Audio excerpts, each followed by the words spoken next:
Happy Wednesday, y'all. Stoked today. I brought on realtor Brian. He is land broker down in South Carolina. He does a lot of double closes, and he's also an attorney, focusing more on the actual real estate side these days. So I'm going to bring him up in a minute. First, I want to actually just go over this real quick. So next week, actually 2 weeks from now, um, Land Insights V2 is actually going to be launching. So we're pretty friggin' stoked about this. This is V1 still. Everything, it's obviously great. We still have all our information here that we could get, pick markets and all that stuff. Still fantastic. V2 is just going to blow this out the water. With all the features that are coming up and everything like that, it's going to be insane. So starting next week, I'm going to do a couple weeks on this on Land Insights. We're going to pull data from V1 and then we're going to show you V2. I'm going to get early access to kind of show you guys the ropes of what it looks like. V2 is just like totally different. And there's stuff they've told me that later on, the other updates for V2 are just going to be game changing. So I'm so excited about that. So next week, tune in. We're going to pull some markets, price some data, and that's screw it. I'll give away some records next week. So hop on and we'll do some kind of contest and I'll give you guys some records. We'll pick a hot market and I'll give you whatever records I pull. I don't know, 10,000 records, 15,000 records. Whatever it is, I'll give it away. So that'll be next week. So make sure you tune in. Super excited about it. So let's do this. Let's bring up Brian now. Brian, what's up, man? Tell me. Hey, Dennis, what's going on? Good, man. Just hanging out. I know we got some deals in title. Stoked about that. But yep. Very excited. Yep. I'm excited to have you on here. I know a couple guys that have some questions for you. But I'd love to get a little bit about, who you are, what you do, and kind of how we could work with you and all that stuff. Sure. I've had a kind of diverse career. I was a practicing attorney for about 30 years down in Aiken, South Carolina. I had a varied practice, but I did a lot of real estate closings. I actually did real estate litigation as well.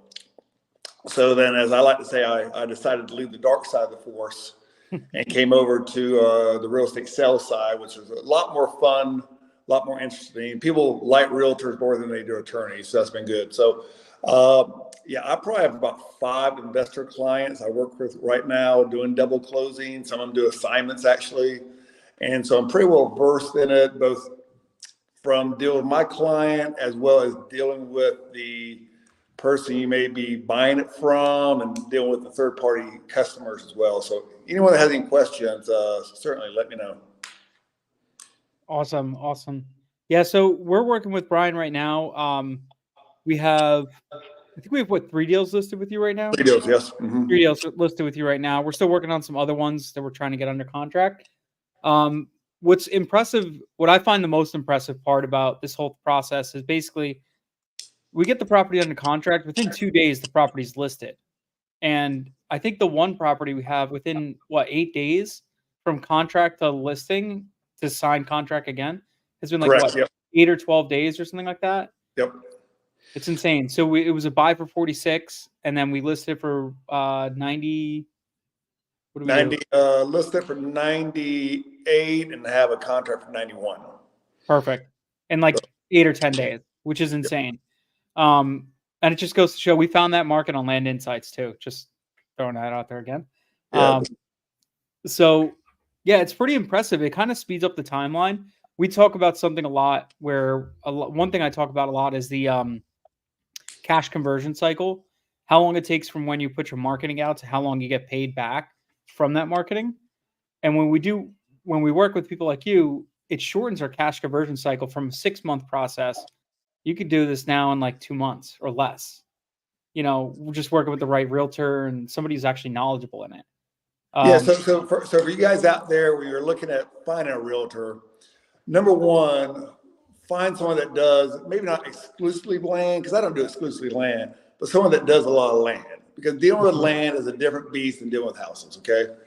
The other thing is, find someone that's willing to work and get after it. I mean, I can't tell you how many realtors are, I don't know, they're not that serious. They do it kind of part-time, and, time is money, as Dennis says.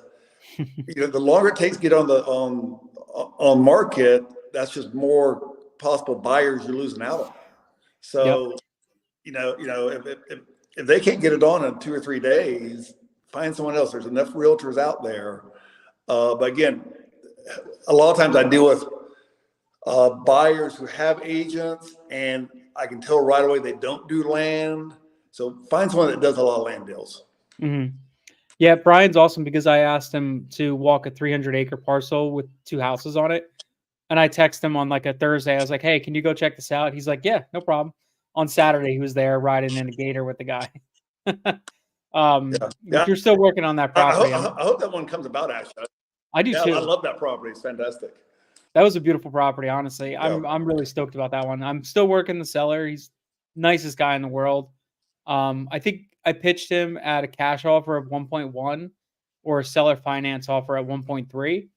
Yeah. And he's down for it. It's his 2 sisters that we have to go back and forth with. So we'll see. I mean, value of that property, would you say it was like 1.8 around? I would say yes. Mm-hmm. Yep. Yeah. Yep. Yeah. So Michael, good. Yeah. So another thing, when you're dealing with people to obtain their property, a big question is, how to explain. Are you going to explain it's going to be a double close, or how are you going to deal with that? I'll just say that you kind of have to just judge your seller to see, because these days there's so much information out there. If you say, "Hey, I'm going to get this property, buy it from you 30 days," and then you go ahead and list it, a neighbor's going to say, "Hey, I saw your property on Zillow for 100,000, and if they're selling to you for 50, well, of course they're going to be upset about that." Just if you want to wait to market it until you close and have it, that's perfect. But if you want to go ahead and tell your client, "Hey, to be upfront." Lost Brian for a second. Oops, I get kicked out. There you go. Sure, just the best way to handle them. Hang on, you're cutting in and out, man. Give 1 second. Oh, There you go. Now you're good. you see me again? Hear me? Yep, I see it. Okay. All right. So you're saying the best way to pitch it. Yeah, it's if you're going to go ahead and market it right away, just be upfront with those people about that fact. Because if not, they're going to get upset. They're going to pull the deal, and you're just going to look bad in the end. And most times, most sellers are like, "Hey, we're going to pay you $50,000. Are you happy with that?" "Yeah, I'm happy with it." Okay, if they're happy with what they're getting, then that's fine. But yeah, just be forthright with them. Yeah, I agree. We try to. I'm going to mute you for a second while I'm talking. So yeah, what we try to do is whenever I'm talking to a seller, is I always tell them, "Hey, look, there's multiple different ways. We have multiple exit strategies, and sometimes what we do to facilitate a faster closing is sometimes we market the property beforehand, just while we're figuring out our exit strategy. And what that allows us to do is keep our timelines tight, right? So if I can't figure out my exit strategy, whether it's to hold it, subdivide it, whatever the case may be, or build a house on it, but I have a buyer that wants to buy it, I can still get you the price we already agreed upon. Everything's going to go exactly the same. That's the route we're probably going to take. So sometimes we market properties just for that reason, but that's not always the case. So I explain it to them preemptively so I don't get those like worrisome calls or anything like that. They're like, "Hey, why do I see the market? Why do I see this on the MLS?" I mean, 9 times out of 10, they actually won't see it on the MLS, but it's good to just kind of air that stuff out, especially when you're signing your contract and going over all that stuff, that you do have the right to market and all that stuff. Speaking from the attorney side of things, Brian, what are good things to put in a contract to establish that the boundary to allow yourself to, actually double close? So I would include, again, for transparency, I would include language in there that states that whoever your company is, company XYZ, does have a right to market this property at this time. Again, they can't come back later on and say, hey, XYZ is trying to pull a fast one on me. Have that in the contract. I've got probably 4 or 5 investor clients I deal with, and they all do that. And that just makes it much better for everyone down the road. Yeah. So, another point I say, when you're, besides finding an agent, you need to find an attorney to handle these closings.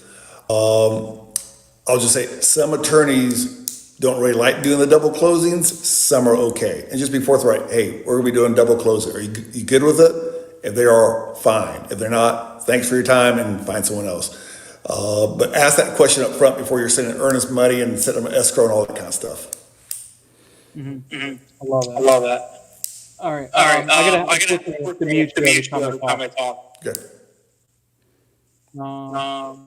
Let's see. So here's a question here, John. Do you have a specific part of South Carolina you do most of your deals in, or can you list double close properties anywhere in South Carolina? So I told Dennis and his partner this. I have 2 teenage girls, and if you have girls, they're very expensive. So South Carolina has 46 counties, and I do all 46 counties. I'm in Aiken, which is kind of the middle of the state. But this week I spent part of a day down the Charleston area, which is 2.5 hours away. And tomorrow I've got to go for Dennis. They have a property about an hour and a half away. Go up there. So, hey, again, find a realtor that's willing to hustle. Basically from the realtor side. You're going to put it on the MLS. Okay, so my properties are in the Aiken MLS. But that's going to be picked up by Zillow or Realtor, any of the sites. So the property's going to be out there. That's not a problem. Time-wise, I go to the property, I walk the property. If it needs to be marked, I mark it. If it needs photographs or drone shots, I do that. So find someone to do that. So basically, I'm only going to visit that property one time. So, most realtors, again, that are willing to work, be hungry, to spend half day traveling someplace to get business, I don't know why they won't. Again, a lot of realtors just don't want to work or want easy money, but you can find people out there that's willing to work for you, trust me. All right. So best ways to pitch a double close to an agent without the agent thinking that it's a scam. I know obviously you're gonna have to talk to kiss a lot of frogs basically before you find one. But I mean, before I found you, we called probably like 50 agents. And I just said basically, hey, look, I'm looking to buy a property. We have it under contract. We have everything, our wording that allows us to list it. Are you open to doing that? And you were like, yeah, of course. And I think, Dennis, part of that is, since I was a lawyer for 30 years, I know that it is legal in South Carolina. I know there may be a few states that have issues with it. I think maybe for some agents that don't know that, they're a bit more nervous. Again, I think if you call people that do a lot of land, it's kind of more prevalent in the land market than it is the housing market. I know people do it in the housing market, but I think if it's a land agent, they're going to understand it more. But again, if they say, no, I don't want to do it, fine, thanks for your time, and call the next person. And find agents who have teenage daughters because they need the money more than other agents do. So they're more willing to take it. So I love it. Okay, so let's see. Do you recommend working with novice agents or newer agents when it comes to this type of closing? I mean, my gut feeling is you're going to probably want to work with, or like seasoned agent or a novice agent, right? I'm going to say you probably want to work with a seasoned agent, somebody who actually understands the whole MLS background, the code, the real estate code and everything like that. They just understand it. I feel like that's the kind of person you want to work with. You don't want to work with some new young gun that's going to just fall into pitfalls. But yeah. Yeah. So Dennis, my broker and I were just talking about this fact. In most states, the entry to become a real estate agent is very, very simple. I mean, you take whatever course you want to do and a test that most people can easily pass the test. So it's pretty simple to become a real estate agent. So, you want to get someone that's seasoned, that kind of been around. And again, I know I said 2 or 3 times, dealing with land and dealing with houses are two very different things. Like I know agents that have been selling houses for 30 years, they don't want to do land. They don't understand land and they don't know what a perk test is. And, that's just not their forte. So, find someone that has a little experience that knows what they're doing. Awesome. Awesome. Um, for Augusta, Georgia. I mean, obviously Aiken's on the border. Do you work Georgia? I know you're licensed in Georgia, but do you work there as well, or do you have recommendations for there? Yeah, I do work the Augusta area. I know the Augusta market, so I do that. Now, if any of you out there need a referral for a good agent, whether it be in Georgia or anyplace else, let me know and I'll find an agent for you that knows what they're doing. Dennis and his partner just last week had a deal up in the mountains of North Georgia, and that mountain property is kind of unique upon itself. I said I could do it. I don't feel comfortable, but I found a guy that did double closings and knows what he's doing. So it cut down the legwork for them.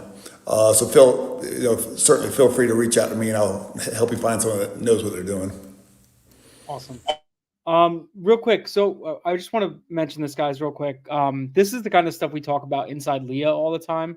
So if you guys are interested in joining Leah, there's no hesitation. Book a call with Justin, and you go to this site right here. You can hop on there. You can book a call with Justin and then hop in there. What we do inside Leah is we talk about all this stuff all the time, and we have smaller private groups inside there, which is like a group coaching. It's Leah members only, and those people there, like this is like the high level stuff we talk about all the time. So if you guys are interested in that kind of stuff, definitely book a call with Justin. Hop on there, have a chat, and then we'd love to see you guys in there. The smaller groups are definitely tighter niche, and you're dealing with people that are doing like 8 figures. So I'm bringing Brian here because I wanted you guys to all kind of see like the type of person that we work with all the time inside Leah. This is like the caliber of agent and type of people we work with.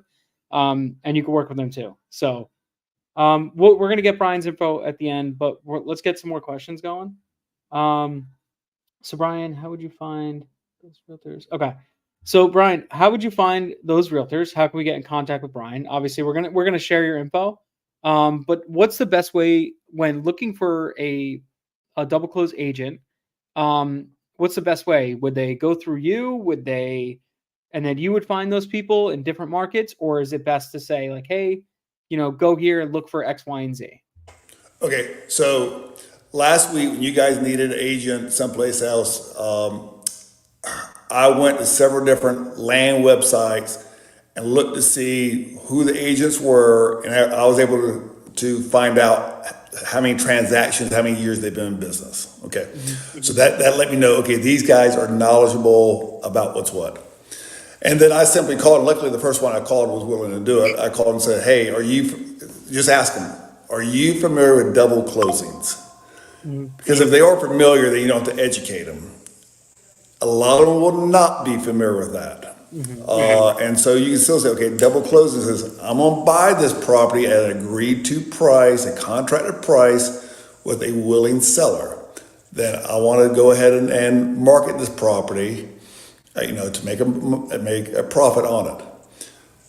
Some agents, again, they see stuff on TV or the news and they're like, I don't wanna get involved with that. Again, just say, thank you. But that's how I would do it. Or if you want to do the legwork yourself, go to some of the different land sites and find someone that's been in business for a long time and does land. Would be the best way to do it. Or again, call me and I'll be more than happy to reach out and find. A lot of times I can know how to navigate to find those things quicker than you guys can. All right, so it's kind of like a pretty girl posting a picture online. You're going to probably get a lot of dudes sending you inappropriate pictures now. So here's one thing, guys. Don't hit up Brian and just be like, hey, Brian, can you give me a CMA on this property? Hey, Brian, can you do this for me? Hey, Brian, you're going to inundate him. Don't do that. If you have a property that looks like it's a decent property and you think you get under contract or it is under contract, that's when you reach out to Brian. Don't just call him just to say, hey man, you're doing great. Can you just take a look at this one? don't go sending him all those properties because that's just wasting his time. Let's treat people who actually, work with us and do this stuff at a high level. Like, let's treat them really well. So please don't just go sending dick pics to Brian and stuff like that, in a real estate term. So please. It's like while you're on the question of CMAs, Dennis and his guys actually don't want me to send a full CMA, but if you, like, to me, a serious agent, you call and say, hey, I find out about, the 25 acres on Columbia Highway. It doesn't take that agent 20 minutes to write a CMA, show you the 3 comps, show you, what they sold at and how long they were on the market. Because you can find agents that say, hey, do you think we could list this for $100,000 and sell it? Yeah, man, we can do that all day long. No problem, no problem. Well, he doesn't know if it's a problem or not. So another investor of mine contacted me yesterday and said, hey, 25 acres, has a pond on it. We're going to buy it for this. Is that a good deal? And I did the CMA and sent it to him. Like, no, that's kind of market value. There's no value to that property. So where I could easily just say, oh yeah, no problem. We can list it for twice that much and sell it. Because then they get frustrated. It's wasted their time. It's wasted the agent's time. It's wasted everyone's time. So again, if someone can't spend 15, 20 minutes doing a CMA, you don't want to use that agent. Yeah, and that's it. It's so true. I mean, I agree 100%, but I know a lot of people will send you deals that are probably not deals. If you can't do the grassroots investigation where you're looking at this and saying like, all right, I have a contract, I'm going to send it to him for 50. I see a couple comps in the area that are like 100, but I see one that's 70. Let me just send it to Brian and see what he gets his idea of. So that's what I'm talking about. If you see your offers like 50 and you see comps are like 40, don't send it to Brian. Don't waste his time. So this is from Dave. Hey, can you go over what you were telling your buyer's agent? So the buyer side, now the second side of the transaction, this is going to be, you're the person going to be mostly dealing with that. What are you telling the buyer's agent when they get an offer on one of your listings that you're double closing? Sometimes the buyer gets spooked off that you're not on title. I have had that happen a couple of times where a prospective buyer did get spooked out. But again, you say, okay, it's a double closing because buyers are knowledgeable enough to say, hey, I looked this up and this is owned by Joe Smith. It's not owned by who's on the contract. What's up with that? At the onset, I'll tell another agent, or if it's an individual, tell the individual, hey, my client has a valid assignment. In some cases, I would even say, if you'd like me to send you the assignment, now we scratch out all the price stuff on it. But if it makes you feel better to see the assignment, I'll send it to you to make you feel better. Some agents that don't understand double closings get a little apprehensive. The agents, though, usually go along with it because they want a commission. So it's more so their clients that might be a little hesitant. But that is going to happen to you. Sometimes you're going to have prospective buyers that get spooked and may just back away. Guess what? If it's good enough property for them to be interested in, there's be another buyer out there for you.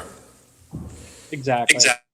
So we had a property that we actually we got under contract and listed it with Brian, but what happened was Aaron was working the property.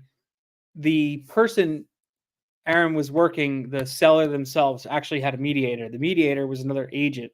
So the mediator had access to the MLS. They read the contract, they saw all the stuff, everything.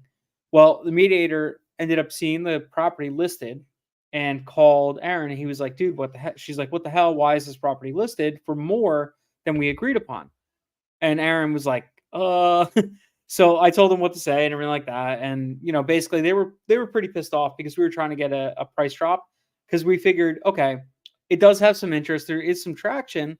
We could probably just buy this and still be in a good spot. But we needed to kind of drop the price a little bit just to give us a little wiggle room, right? Because it was a questionable property. We had comps that were all over the place, right? So we ended up just pulling that listing down, canceling the contract. Now, the seller and the agent actually reached out to us the next day and they were like, hey, they were still kind of pissed, but they're like, would you still do X, Y, and Z? They basically wanted us to still go forward with the contract, but at that lower price. I mean, at their original price. And we just stood our ground and said no. More than likely, we'll probably get that deal back at some point, I would say, because if they didn't go through the marketing channels prior, they're not going to go through the marketing channels now. So more than likely, they're going to call us back for the lower price, and that's something Aaron has to follow up on. I actually should tell him, Aaron, if you're watching this, call that seller again, and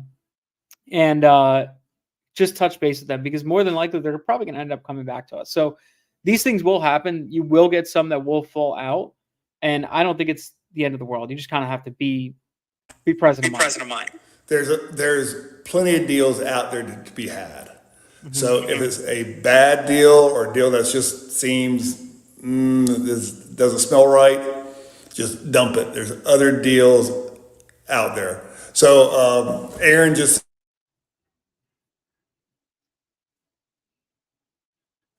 Lost him again. So I'm just going to go over this one real quick. So Antonio, so we have a separate listing agreement together with the purchase agreement. Is it possible that we can just add the marketing clause? So Antonio, we have on our agreement, we have in one of the lines it says buyer has the right to market the property on the MLS and any other, whatever. And also that says the buyer has the right to assign the property, right? That's what it says on our thing. Um, so yeah, so we have that listed right in our contract. Now, just to clarify, guys, when you're sending direct mail, and this is something we talked about big inside Leah the other day as this topic came up. When you're sending your direct mail, if you're sending a 2-page with a contract, do not put buyer has the right to assign and buyer has the right to double close on the property, whatever the case may be. You don't have to put double close, whatever. Don't put that in the purchase agreement when you're sending it out to sellers as a blind offer, because guess what? They're not going to call you. It's not going to happen, because they're going to be like, why would I sell to Dennis when he's going to just assign it to somebody else? I'll just sell to somebody else that doesn't have this clause in there. So make sure when you guys are sending your blind offers, you don't include verbiage for assignment. I never open escrow with the contract I actually send out. The contract I send out is just showing that I mean business. When I talk to the seller comes in, and then I say, hey, Mr. Seller, we're looking to purchase the property X, Y, and Z. Okay, good. I'm good with 40,000. You're good with 40,000. Great. Let's do this. I'm going to send you a contract, and I'm going to go over it real quick. And then I give them the whole 1, 2, 3, go over the entire contract, explain line by line. If they have any hesitation about any of those lines, I remove it right then and there if it's going to be a hesitation, or I just explain it. If there is any issues or whatever the case arises, obviously we'll talk about it, but I want to get on the phone and talk to them. I don't want to, unless it's all right. So let me just caveat this. If it's a property that's like a clear winner, like a buy for 40, sell for 120, I'm closing that thing. I'm not going to double close it. I'm not going to I'm buying it. Absolutely. No doubt in my mind. But if it's a property where it's questionable, it's like a buy for 40, sell for like 60 ish, maybe you don't even know, then I would definitely make sure I have the double close verbiage in there. Explicit mentions. Let's see. So let's see. Okay. Do you have explicitly mentioned MLS listings? I have this in my contract. Assignment rights: buyers the right to market the property and assign the property to a third party if it so chooses. Yeah, that's good for a buyer has the right to market. So I put buyer has the right to market on any platform, including but not limited to the MLS, and assign the property to a third party if it so chooses. So yes, you're fine with that. I would definitely add something that they could list it on the MLS and all that stuff. And this one too. How do you explain assignment to the seller on the phone? So this is exactly how I'll say it verbatim. Hey, Mr. Seller. Hey, look, there's sometimes. So I'll go through the contract number 5 on my contract. Hey, sometimes what we do with assignment. So I don't know if you know what assignment means. Basically, assignment means I'm allowed to sell it to another investor, another person, or myself. Basically, I sign the contract as Cash for Land USA. Okay. When I sign that contract, sometimes I want to close it under American Homestead Acres, which is my other company, right? So sometimes what I have to do is I have to assign that contract to keep it valid to transfer it to that other person. Or sometimes I have other investors who maybe want to build a house, maybe they want to do something different than I originally planned, and I'll assign that contract to them for a small fee. So that's just kind of how we do the business. Sometimes my exit strategy is different than their exit strategy. So what I like to do is have the ability to then assign it if need so. So I kind of explain it like that. It's very non-confrontational. I don't tell them I'm assigning it to make money, whatever the case may be. I kind of just explain it that in order to keep the timelines that we agreed upon, if they want 30 days, I might have to assign it to somebody else to keep that, right? That's pretty much what I kind of like pitch. Um, Brian, is your audio good?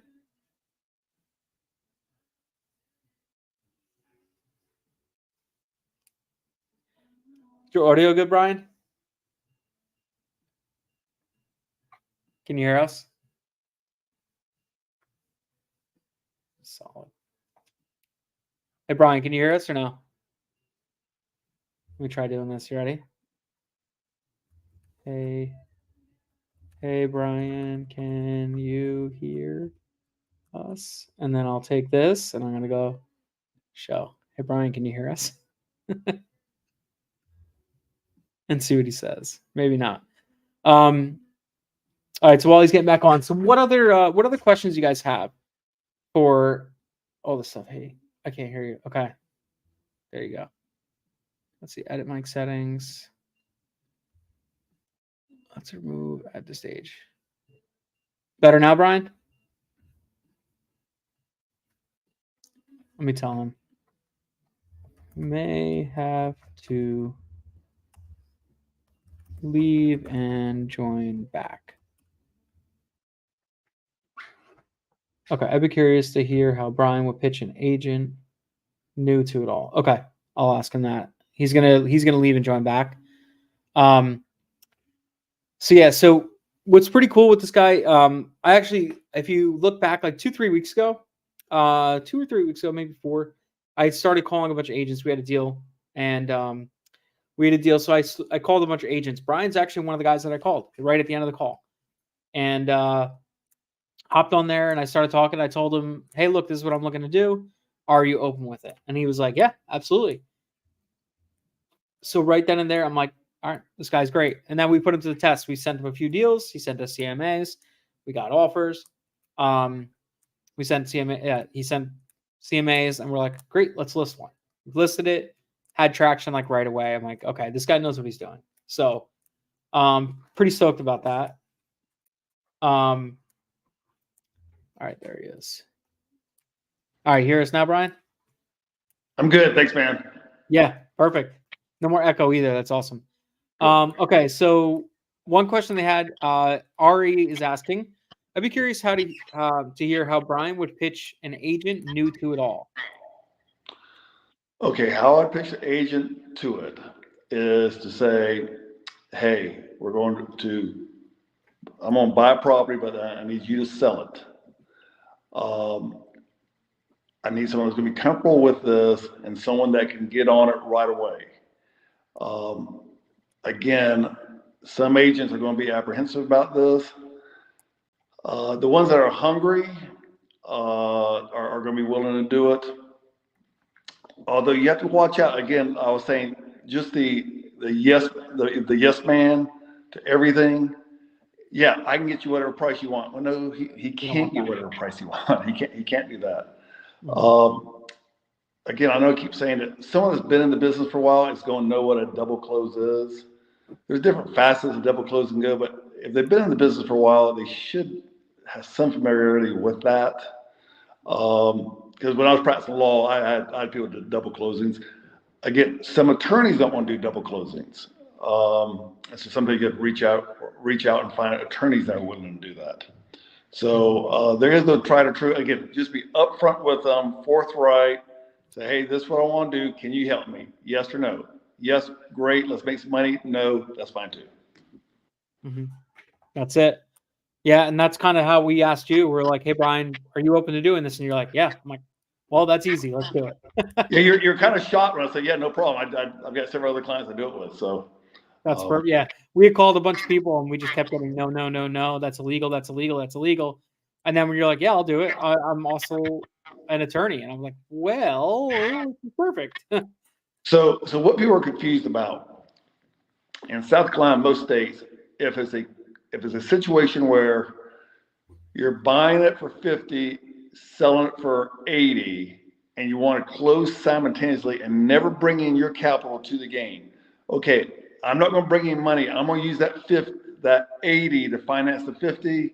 You can't do that, and no one's going to do that. But just say, hey, I'm bringing capital. I'm going to wire money to the lawyer's escrow account or the closing company's escrow account. It's my money.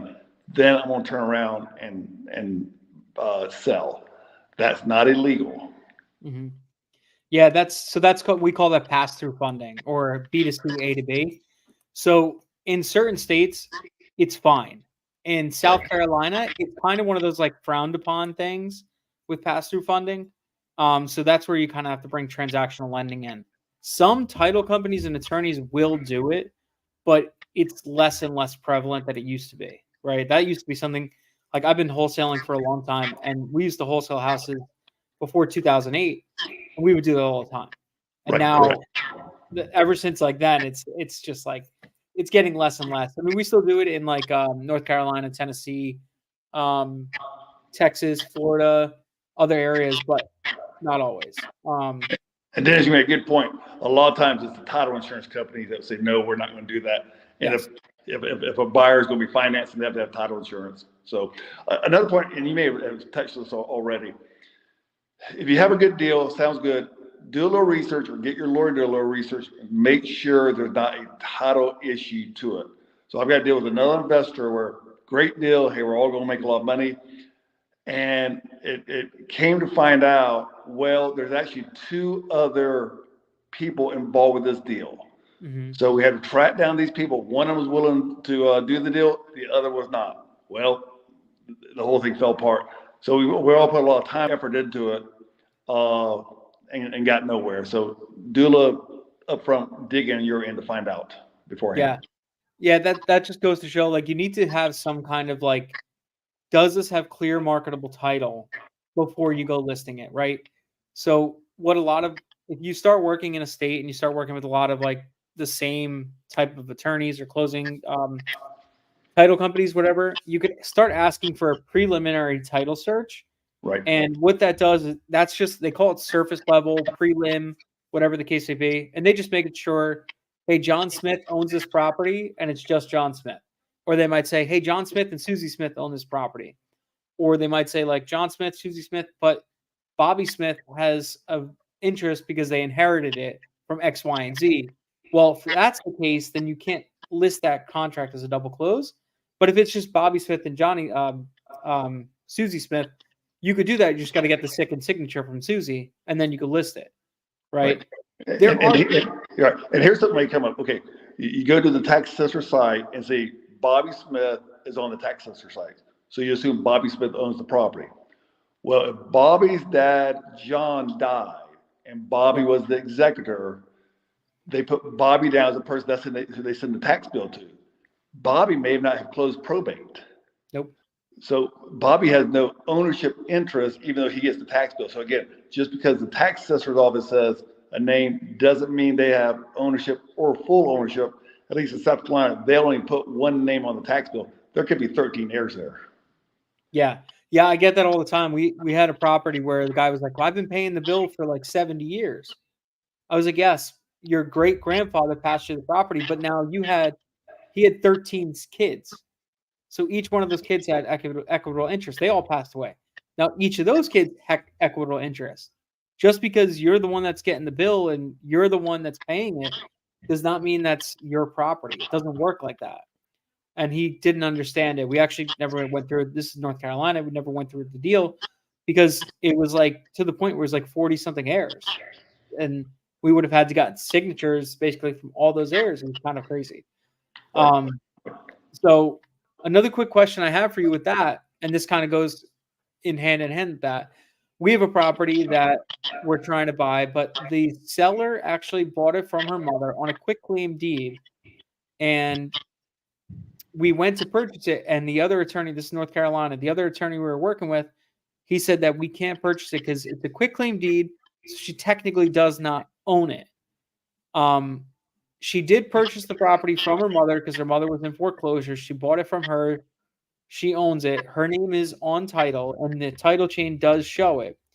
But there's a chink in the title essentially because it goes from mom, quick claim deed. It's not a general warranty deed.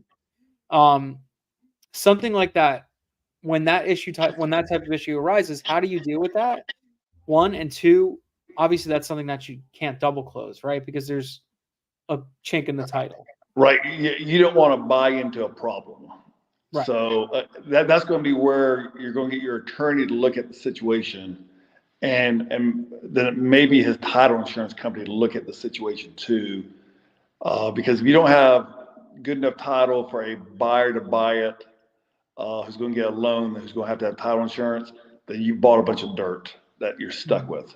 So again, that's going to be a question that you ask your attorney, hey, is this what's called marketable title? Is this marketable title on this deal?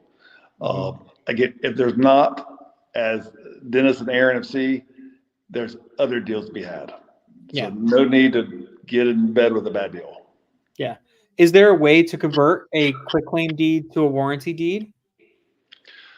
So in most states, there is a way if you have title defects, and it goes back, Dennis, your question about having 51 heirs. Yeah. If it's and I've got one of these right now with another investor. The profit margin is enough that you can get a lawyer to file a judicial action to clear up the title. And what that lawyer is basically going to do is file an action. Okay, Tom Smith's been paying taxes all this time. He's been acting as the owner of the property, but there's all these heirs. They run a notice in the newspaper to any potential heirs out there. They set a court date. If no one shows up, Tom Smith is granted ownership of the property by the judge. And actually, a judicial deed is actually better than any other deed. When the judge has said it's Tom Smith, it's his. In South Carolina, it's going to cost someone $5,000 to $6,000 to do it. But if the profit's going to be $50,000, well, that's 5%, 10% to put into it to get the deal done. Yeah, this one we have is almost $100,000 profit, and she can't sell it anywhere else unless we actually go through it. So it's kind of like you just have to do it. Is there a difference between quiet title and judicial deed? Quiet title is the actual action you bring, and then judicial deed is what the judge is going to do. In some states, they actually issue a deed. In South Carolina, they actually issue a court order, and that order is filed in the county in the deed book. So different states are going to do different ways. Yeah. But a quiet title, in some states, it can be called an action to clear title. Different states will have different names for that. You call your attorney, and then he's going to understand what it is. But yeah, if it's a small profit deal, it's not going to be worthwhile because again, that action is going to take at least 6 months to go through. So do you want your money tied up during that time? You have to weigh that too. Yeah, exactly. Okay. All right. Can I see this? Let's see. What is seller contract? At what point do you inform your seller that you're about to close? So, all right, this is kind of like a good question. So, at what point do you inform your seller that you're going to close after the end of your buyer's EMD goes hard? So, for me personally, this is the way I look at this whole double close business, right? I want to get it listed once I know I have clear title. I want to list it, okay? Or I have some kind of like clear title. I want to get it listed. Now, when I see we have gauged interest, like, and I'm looking at this, we have a lot of views, a lot of people going to look at the property, and maybe even some offers within that 21-day window of us getting a contract, getting it listed. If I'm gaining a lot of traction, we're going to close on the property because I'm seeing like, okay, we're actually a buyer's going to come on this property pretty quickly. If I'm after like 21 days, I don't see any action, then I got to weigh the options. Okay, is this worth closing? Is this worth making sure I have a longer timeline horizon in my contract with the seller so I can let it sit on the market for 90 days? Or is it worth just canceling the contract, separating, and that's that, right? So that's kind of how I run it. Everybody's going to have a different kind of threshold. Like the one property we have now that we have the offer on, we're actually going to buy that property because there's such a big spread, and we already have a signed contract to close on the other side of it. So our lender's like, yeah, let's do it. That's fine. It just makes sense, right? It's 10 points for the lender, so it's really not that much money. You're talking about $4,500 from the lender side of things, and that's just going to make sure the deal doesn't get muddied up. So 4,500 to make 30 grand, totally worth it, right? That's the way we look at it. Now, everybody's different. Everybody doesn't have the same type of funding partners or whatever the case may be. So you might have to go and say, okay, I'm getting some interest. Let me tell the seller that I need to extend my contract by 30 days or whatever the case may be. You're good. As far as EMD going hard, if your contract is stated and written the right way, your EMD should never go hard. Okay. So the way I write my contract up, I always write that my inspection period is the entire length of SO until closing occurs. And then I have a second line. On that second line, it states EMD never, EMD is 100% refundable until close of escrow. Okay. Because of that, when the one reflects on the other, it actually basically says your EMD is always refundable. Obviously, if I locked up a seller up for 90 days and I put $100 EMD, I'm going to give them the $100. Whatever. It's not the end of the world. But you got to think about that too. Also, put your EMD. I don't know. Don't put like $10,000 as your EMD. Whoever's doing that is crazy. Put like $100. It's money that you don't care if you lose. That's the way I look at it. Don't go putting $10,000 stupid stuff just to try to get a contract. Whatever. We're not scorching earth here. It's different. Just get the contract signed. EMD is just showing that there is consideration made for the contract, and that's it. That's all you need legally to bind a contract. Let's see what else. Brian, any other tips for us? I'm gonna look for more questions while we got that. Yeah. On that same thought, Dennis, I have found with my clients to extend the closing date. Most sellers will agree to that. I've never had a seller not agree to it because the mindset is this: you've agreed to pay this guy $45,000. That money in his mind is spent. Okay, I'm gonna get that new boat. I'm getting that ride lawnmower. That money's spent. And so if he's got to wait another 30, 45 days, he's going to do it. Do you find that, Dennis, that most sellers are willing to extend? Yeah, I teach that all the time because the way I look at it is in the seller's perception, they're just like, you told them $45,000 for this property. Now they've already spent that money. They're already like, all right, the car is going to cost me $35,000. I have enough for the cruise and then $5,000. Right, exactly. Yep. Let's go. Now this works two caveats, right? One, the extension, but two, you have to negotiate a little bit if you find any negatives about the property. If you've already entered a contract and you go to 45 and then you find some like deficiencies or whatever on the property, going back to them and saying, hey, look, X, Y, and Z came up. We have two options. One, I could cancel, or two, we could drop the price. If you say that word, the cancel word, they're going to be like, well, I want to buy that truck. I could still buy the truck at 45, right? I just don't go on the cruise. So they it definitely helps with that. So that was awesome. Dave was asking actually on this end, the buyer's EMD, the other side. So if it's a buyer's EMD, refund the money, especially if there's an issue with the title. Refund the money. That's obviously, you're always going to refund the money. Is that what you're talking about? Do you offer an EMD on your contract? Okay, so there's a debate, Brian, and this is a good question for you. Having an EMD on your contract, is it necessary to make it a legal binding contract? Because a lot of guys on land, they don't offer any EMD. I personally put it on there, but I keep it at such a low amount just because consideration is what makes it a legal binding contract. Exactly right. Yep. Yeah. When you're in law school, your first week of law school, you learn what makes a valid contract. It's offer, it's acceptance, it's consideration. That consideration can be $10, but you have to have something on there. And again, if you're not making it, don't make it $10,000, but $500, $100, whatever.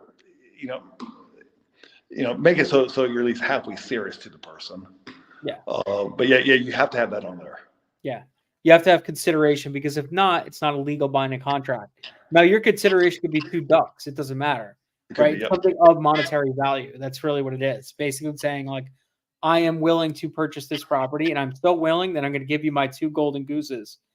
That's basically your consideration, right? Yep. If you do one, now here's the thing. If you do sign a contract without an EMD, All that does is basically say, if there's anything that happens with this contract, you have no ground to stand on as far as it goes forward. So, like, if you have to send a cure notice because the buyer disappears, or you want to file a memorandum, if you never had an EMD wording in your contract and you never sent an EMD, you have no leg to stand on when it comes to making the buyer or the seller fulfill that contract. All right. So, what else do we have?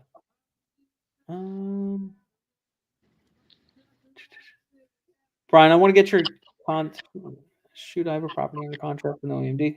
Hopefully, the owner's not watching this. Yeah, so if you have a contract that doesn't have an EMD, it's not the end of the world. It's more of like a preservation, just to make sure like something doesn't happen. Right? Something happens, it sucks. Right. Yeah. If they try to get out of it, you don't have the EMD on, they're going to be able to get out of it. Now, most times that's not going to occur because, again, they didn't enter into that contract unless they wanted, the money at the end of the day. So, right. But if they got an offer that's $5,000 more than you, they could technically cancel because you don't have any consideration.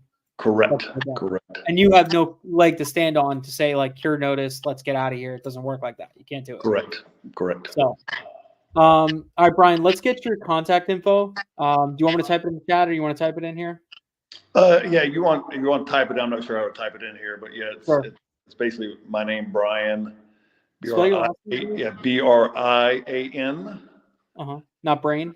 Not Brain. No, some people do that, and then it's Catonic. Just if you call me, it's like a vodka tonic. Take the vod off. You got it. So it's KATON as in Nancy, AK at Gmail. And then the telephone is 803 221 803 221 5945. And I always have my phone with me. It's kind of interesting, Dennis.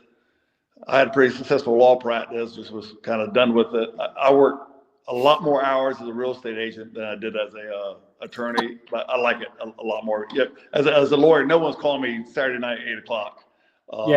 No names, Aaron. So yeah, Aaron is if you guys remember, Aaron came on here a couple times. I did like a coaching call with him one time and all this stuff. And Aaron started this business probably like January 1st, and he's already got his first like $30,000 deal. So he's crushing it, and it's just a matter of we pick the right markets. We use Land Insights to pick the right markets. We found the right people. He's in the right groups. And then we found Brian, and Brian's really helped him like move the needle really fast. Brian, all this is right. Brian Catonic at gmail.com, 803-221-5945, right? Yeah, that's right. If you have any property in South Carolina, or if you need help finding an agent at another state, feel free to call me. I'm more than happy to help you guys out. Yeah. So John Stark is actually going to call you. He's got, it's funny. He's like, thank you so much, Brian. I'll wait till tomorrow to call you because I know you're going to have like 30 calls right after this. It's definitely true. But I think John said he's got two deals that he's going to send you in Aiken. So that's perfect. Fantastic. And I think Mena, somebody else said that they had some deals as well. Yep. You're definitely going to hear from some people. Good. And again, when I do the CMAs, I'm going to be very honest with you. So Aaron sent me 2 yesterday. He was very excited with, and came back, and one of them I just said it's not a good deal. He said, "Real?" I thought, "Nope, it's not a good deal." The other one, the other one, want to see the property more. So again, whether me or picking another agent, they're just saying, I'll sell it for whatever you want. No, that's not right. I mean, he's got to, look at the market and see what that market is going to bear, or it's going to be a big waste of time for you. Yep, that's what it is. It's so hard. Like, and I'm trying to explain that to Aaron too. Like, you have to look at all the deals and look at all the comps and everything like that. And we talked to a couple agents, and the couple agents that we talked to were like, "Yeah, I could sell it for this. I could sell it for that." But they're just telling you what they want to hear, what they want you to hear, so that you get excited. You already start spending your money mentally, just like we say with sellers. And you're like, I could already do this. I'm going to make this much money. But then the deal actually doesn't go through. And then they just keep dropping the price. And guess what happens? The agent still gets their money. They a lot less, but they still get something when it actually sells. Whereas Brian is like, hey, it's not a deal. This is why, X, Y, and Z. If you do this to improve the property, which you gave us some really good insight on a couple properties, then it could be worth X, Y, and Z. But you have to take in your risk factor, your holding time, your time factor, all that stuff. There's other areas you have to kind of look at. And that agent you get, he's going to give you a price. Make sure he then goes up right away. Now you're going to want the price right up front. Okay, so he says, okay, $100,000, great. But then, for instance, this property we're going to do in Abbeville County, I'm going to go see it tomorrow. Now, that property may have a severe slope. That property may be next to a meth lab. That property may have some issues. I'm going to come back and say, no, you have to readjust this price. It's because you can't see those things online. You have to see them on the ground. Yeah, we actually, I saw I had a power line easement on the back corner, and I brought it up to the seller. I said, hey, just a heads up. We might have to reduce the price on this because there's a power line easement running through the back. I said, a lot of people don't want to buy a property because of EMFs. And he's like, my wife is one of those people. Perfect. Right. So I said, look, we might have to look at this and might have to adjust the price to like 17,000 or something like that, just to accommodate, because basically when we build a house, we have to lower the price and all that stuff. And he's like, yeah, I don't think I can do that. Okay. So I already tried, but once you see it and you actually get boots on the ground, then it's like more of like a, dude, we've actually seen the property. We know what we're looking at now, and here's the deal. So, yeah. You're going to find that, especially if you're in coastal areas. So I've got a listing. I told my people, hey, $130,000. I went down to it. It's totally wetlands. I mean, it's not worth anything. So it's though ironically, I just got a call, a turtle conservation group may want to buy. I said it's perfect for turtles. So that comes up, contact turtle groups. Maybe they'll buy that property. So. Right. Yeah. For all you turtle lovers, there you go. We have property for you. Awesome, dude. Jeff, I really appreciate you coming to hang out with us. This is great. Yeah, it was fun. Absolutely. I'm sure you're going to get a lot of people calling in, stuff like that. So if you can, make some connections and like the whole East Coast. Good. A lot of people work East Coast. So if you know any good agents, North Carolina, South Carolina, obviously that's you. Georgia, Florida. A lot of people work the Tennessee, Kentucky, Alabamas, all that stuff. So if you have any good agents that you might know, or whatever the case may be, right, get some referrals, because we're looking for good people, and we're already doing enough trying to find deals. If you can find the agents for us, that's all referrals for you. So right, and then there's deals that to be had, and there's good money to be made in this field. There really is. So so don't get frustrated. Stick with it. Yep, exactly. And Brian is really smart with subdivisions too. We talked about doing some minor subdivisions. We have that 50-acre that we're taking a look at. Yep. And I think Aaron's got a call with him this week or next week, whatever the case may be. That might be a really good deal that I think we'll chop up into 7-acre lots. So right, we talked about that. Yeah. So awesome. All right, guys, I'm done with you today. It's been real, Brian. I appreciate it again. Peace. Definitely take down his information, guys. Cool. We'll talk soon. Later.